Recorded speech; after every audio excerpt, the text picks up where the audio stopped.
I did not know how many tears would flow. I did not know how much they would grow, nor did I know how far they would go. 12 days. That's it. That's one full day per week for 12 weeks is all I'm given to move the needle on those I'm entrusted to grow. That is not a lot of time in the grand scheme of life to positively influence lives, and so I decided I would not waste any time getting into the growth process. And along the way, I discovered the power of combined strategies to get better results.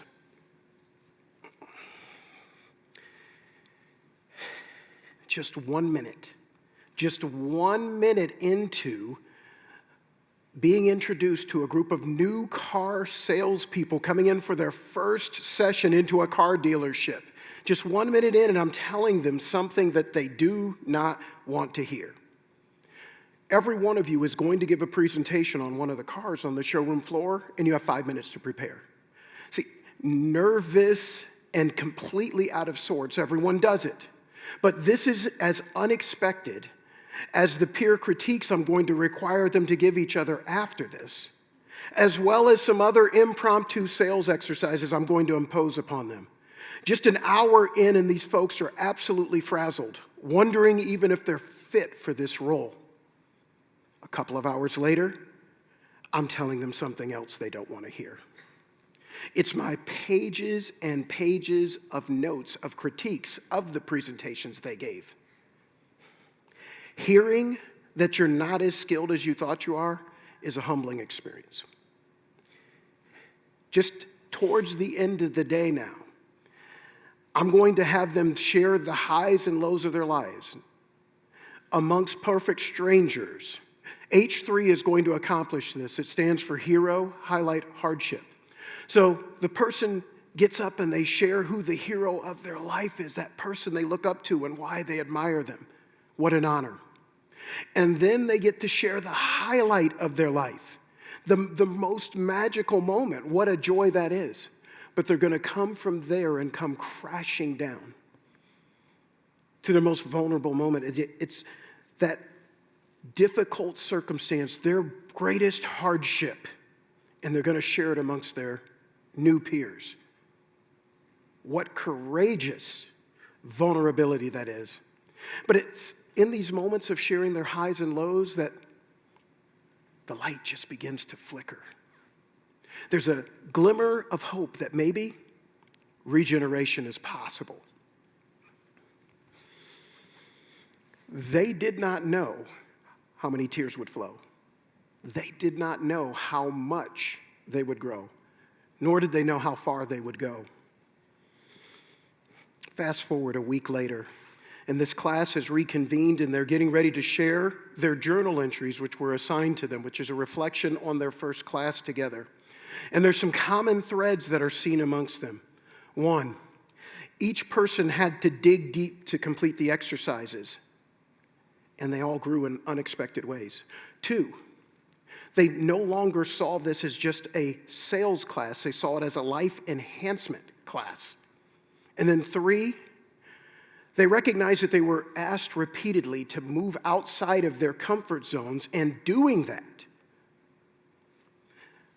helped them form this deep bond. And that bond is what led to accelerated learning. These common threads are a result of a deliberate plan. You see, 8 years ago, I had to wake up to the fact that maybe I'm not as good of a teacher and trainer as I thought. So I'm teaching this 3-step technique for salespeople, and I believe I've done it, I've taught it well. So in the following session, I asked all of my sales students to demonstrate it, and not one of them could do it. This was my wake-up call. I was in the way. I was telling them how to do it. I was demonstrating it, showing them a variety of different ways that I could deliver it, when what I should have done was given them the framework, maybe an example or two, and then allowed them the opportunity to practice, drill, and rehearse it themselves so that they could internalize it. When I removed my ego, about an hour later, everyone had got it. But you know what this did? This put me back to the drawing board, literally. What I'm going to share with you is something I drew on a flip chart. It's called a visual coaching strategy, and it is designed to hold me accountable to get better results from those I'm entrusted to grow. So although simple in its construction, this contains everything I want to achieve with them. See, that foundational level is personal growth and development. Everything I do in that class is about growing individuals. And then the next one is, how do you separate yourself from the competition in a positive way? That's differentiation. Now on to the pillars. It's the business strategy and the customer experience. So each salesperson has to write a 1 to 2 page plan of how they plan to stand tall amongst competitors and attract consumers to them. And one of the things that they need to write about in that business strategy is how to create a delightful customer experience. That covers both pillars. Now you look in the middle, and sales is the open door that unlocks the potential for all they desire to achieve, because sales is where it's at. That's how they support their family, and that's how they move closer to their goals and dreams. And we found that as we continue to invest in them in this area, guess what? Their confidence and competence improves, our rooftop of success. Do you see that window? That window represents voluntary vulnerability. That is, each person must allow us to see who they are on the inside if they want to get the best results. And then you've got those bricks. They represent those exercises, activities, and drills that repeated over and over again, built upon brick by brick, that allow them to internalize techniques and to master skills so that they can put it to good use. This was that area I failed in several years back. Rain is the ultimate test for this structure. I want each class to experience discomfort symbolized by cold, wet rain. See, as we impose this discomfort, people learn to think quickly on their feet, to adapt, and even to work better as a team. And as we impose that discomfort in all of the areas on the visual coaching strategy, we notice over time that their confidence and competence shoots through the roof. So my question for you is this: how could you creating your own visual coaching strategy help you to grow those that are entrusted to you? Or if you're not in that kind of a position, how could it help you to create a blueprint for what you desire? Because it puts that picture of that future desired state in front of you and allows you to achieve it with excellence and speed. I remember when I created the visual coaching strategy, I had no idea the impact that the rain was going to have on my teaching in the workplace. I've been baffled by why people are so quick to embrace this discomfort with enthusiasm when I can see how out of their comfort zone they are. I can see what it does to them. I can see it in their body. I can hear it in their tone. You know, I'm going to expose people for where they are in their skill development through some exercises, but I'll do it so that it'll help them improve. I'm going to put them in uncomfortable circumstances, but it's so they learn to thrive. And yes, some of the activities we pose actually induce tears. I want to share just a few examples of things that have happened in the class. So I'm thinking about that hero highlight hardship. It's their first day. They're talking amongst perfect strangers, and a person says, "Hey, I made some mistakes, and I found myself homeless for several months." Another person says, "Addiction got the best of me. It robbed me of several years of my life, and I'm just now rebuilding those relationships that I had severed." Man, what courage does it take to do that? One of the things I do upon completion of the class is I have a graduation celebration. And one of the things I do during that class is I'll give out a certificate of completion. I hand a guy a certificate of completion, and the guy yells unexpectedly and then starts crying uncontrollably, like just shaking. He regains his composure and he says, "I have never received a certificate of completion for anything." And then he's thanking me for how I pushed him outside of his comfort zone to earn it. Another guy, I send him outside of the class. I say, you don't have your assignment done on time. It's not fair to everyone else. Go on out, work on the assignment. And when we take a break, you can resume with the class. When I go to get him, he doesn't say anything, but he is furious with me for calling him out in front of his peers. Over the next hour or so, you can see his body language. He starts to settle in, and he's all right. Fast forward, he graduates from the sales class. And this is the guy that takes it upon himself, telling each new salesperson as they come into the organization to give your best effort in that class. And then when he sees someone that doesn't complete an assignment, this is the guy that's there encouraging them. Man, I've tried to wrap my mind around why people are embracing a culture that cancels their comfort without their consent. And one day it finally hits me.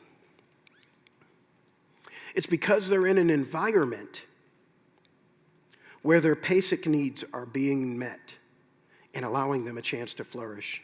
Now, I said PASIC with a P, and as you can see, the P stands for purpose. You see, everyone has these goals or ambitions that they're working towards, that purpose they're trying to fulfill, and we're going to help them get there through the class. Acceptance. See, everyone wants to be accepted for who they are and where they are, and that's what we'll do. We'll meet them where they are, and then we want to stretch them. S stands for security, but I want you to think about this. They're being constantly pushed outside of their comfort zone, but yet they see this as a safe environment for making mistakes because they learn that we're doing it to help them grow and to improve. I is for identity. That is, we want them to grow through their number one asset. That's their own personality, their own strengths. We help them with that. And then C is correction. Everyone wants to improve. And so that's why I have them critiquing each other. That's caring enough to confront and correct when a better way is possible. You see, the proper PASIC place of belonging is it's a caring environment. And you say, oh, well, that sounds like, yeah, duh, that's really common knowledge. But the truth is, it's not all that common in the workplace. I want you to think about this. When you talk about deliberately imposed discomfort in work, at its worst, it sounds like harassment, and at best, inappropriate. But that's because it's not being understood in its proper context. You see, the proper context for understanding deliberately imposed discomfort is that it's counterbalanced with genuine care. See, when people recognize that their leaders care for them, they actually crave the out of their comfort zone experiences, desiring that. That's crazy to think, but they know we have their best interest at heart, which is to grow them into that better version of themselves. You've got speakers like Andrew, guys like Michael that sign up for things like marathons or really tough physical events. You'll have somebody that'll sign up for a weight loss club. You'll have someone decide they're going to go to rehab. And you know what they're signing up for? Deliberate discomfort.